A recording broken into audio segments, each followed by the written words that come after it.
Hey everyone, Sawmill Charlie. I want to go over with you the tools that I use for grafting and some of the do's and don'ts and techniques that I use when I'm grafting.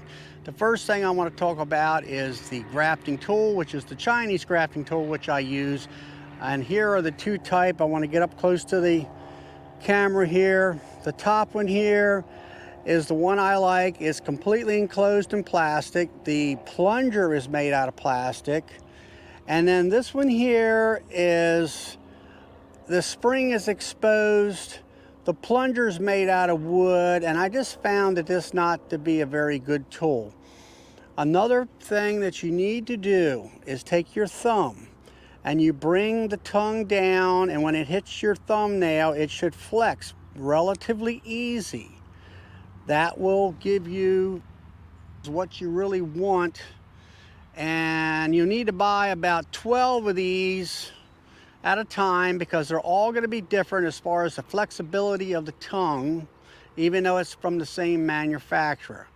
Now, something that you'll find is if you'll have one that the tongue is not very flexible, it needs to be thinned out. And the way you do that is take a piece of sandpaper, let's say at least 300 grit or more, and back drag the tongue across it, and it will thin it down, and then you just keep doing that until you have a nice flexible tongue when it hits your thumbnail. The next thing is eyesight. I have to use a magnification unit. This one here is like a jeweler's helmet. It has a headband to it. It has a lens here. It comes with multiple lenses that you can use. There are different powers. The one that I use the most is a 1.5. That's good for me. You're going to have to figure that out. I also use reading glasses while I have these on. This lens on this unit can be flipped up out of the way so you can see with your regular glasses when you're not looking down into a cell. It does have this small little light right here, and you can adjust it and point it in the direction you need it to light up the area. It's not very strong and it doesn't really do a whole lot of good. What I do is I use your LED light. You can buy them at the drugstore, the hardware store. They're probably $5, $6 a piece. You can take this flashlight and angle it the way you need to have it so it will light up that microscopic larvae and make it glisten so you can see it when you're getting ready to pick it up with your Chinese grafting tool. Now the head mount magnifier, it is a 5-joy magnification unit. Comes with all the lenses like I showed you. I got this off of Amazon, and I got it several years ago. I can't really remember exactly how much I paid for it. It probably was between $30 and $40.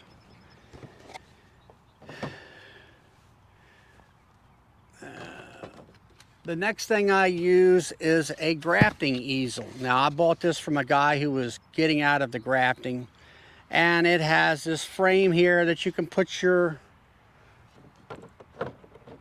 grafting frame in like so, and then you can tilt it, and you can get the right angle to give you the best lighting, and you can get your tool down in the cell so you can pick that larvae up. Now, with this grafting frame, it also comes with a secondary bar that you fit in here, which gives it the ability to hold a medium frame if you're doing medium frames. Something that I did add to this was these squares. They're about a 1/2 inch thick, and I found that even though it has these tensioning nuts up here for your frames, when you have these little bar or squares in the corner here, it catches the frame, and it doesn't fall out. When before that it would fall out, even though you had these things tensioned pretty good, things would slip and fall out. So that's what I use.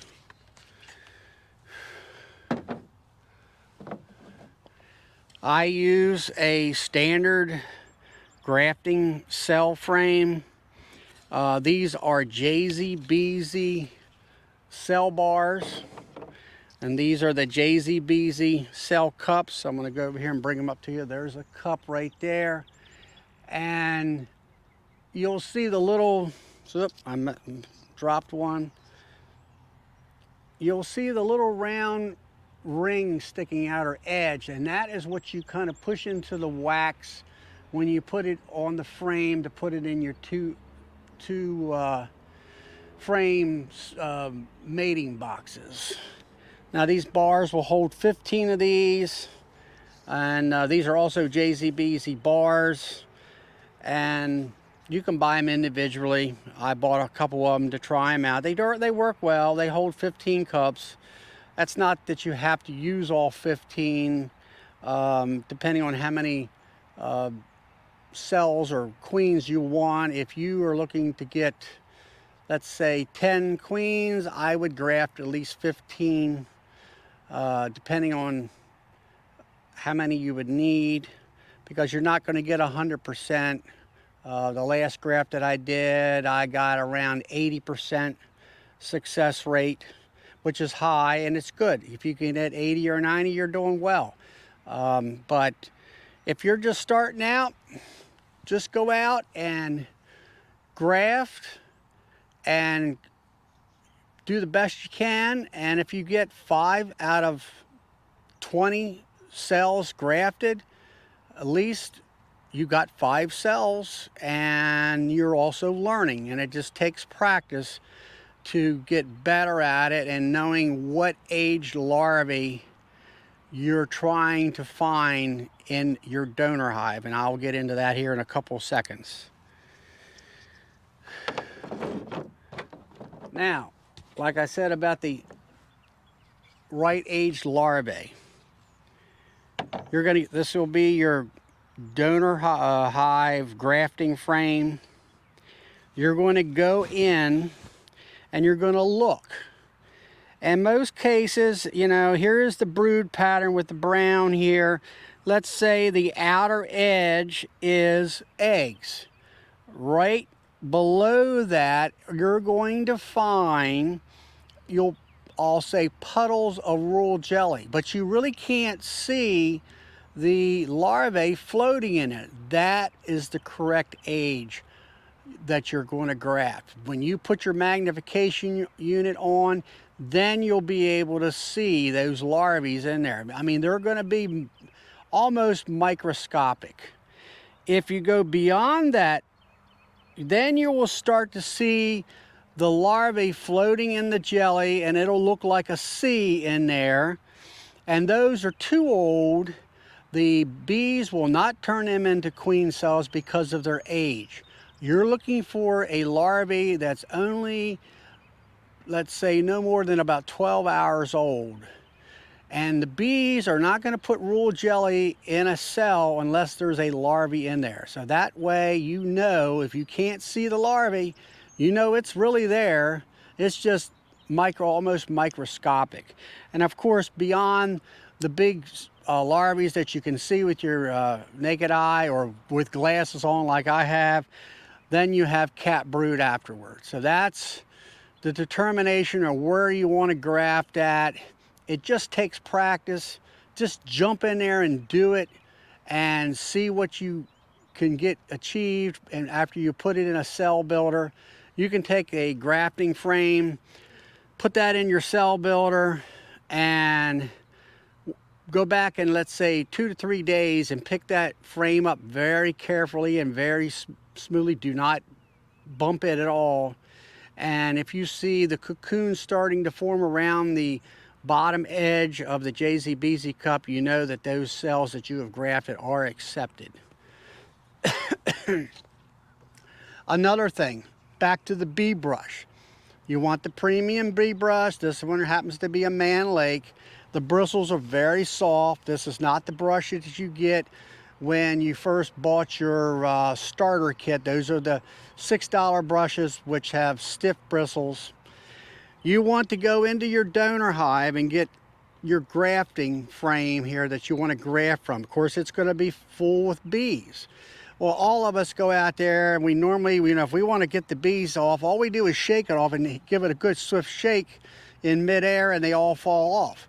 In grafting, you don't want to do that, because what you do is when you've done something like that, those larvae started out in the center of the cell on that royal jelly. Now, after you've shook that frame, the larvae and the royal jelly has slid to the sidewalls, making it about 10 times harder for you to graft.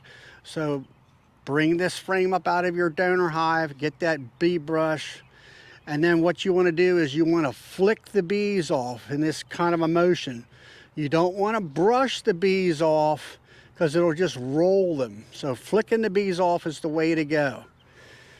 The next thing that I do is to cover this frame with a small hand towel. Keeps the bees off of the frame and it keeps the larvae warm. And then what I have is in my house, I have all this grafting equipment set up, ready to grow.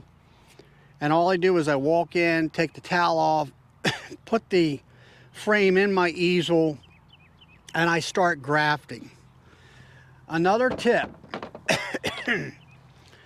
you have your cell bar here, and of course it's full of these JZBZ cups. When you're grafting, you bring out the larvae on your Chinese grafting tool, and you start at the one end here, and you place that graft into the center of this cup.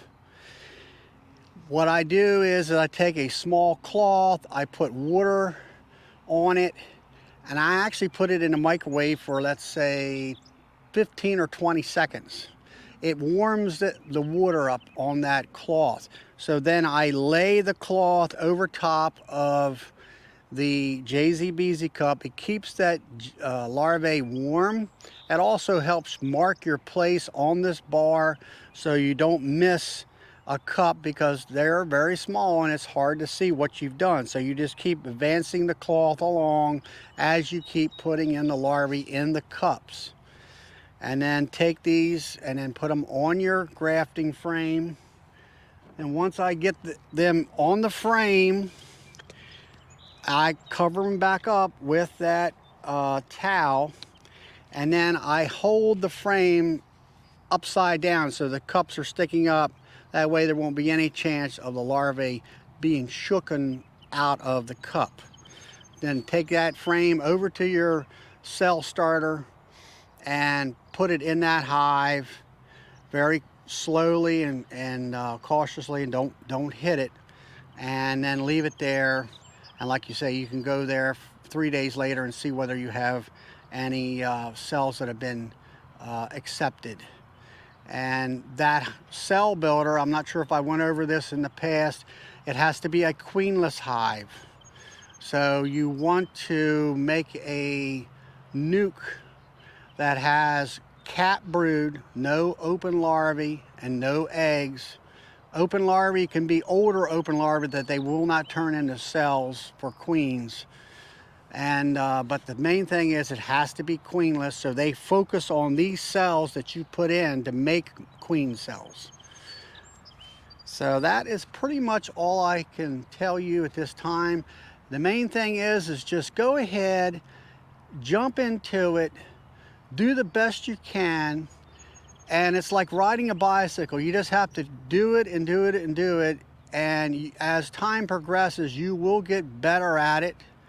And you'll understand what larvae age that you're looking for as you see what you put in there that were accepted or not. So until next time, please like, subscribe, click the notification bell, and share these videos with your friends, and have fun with your bees.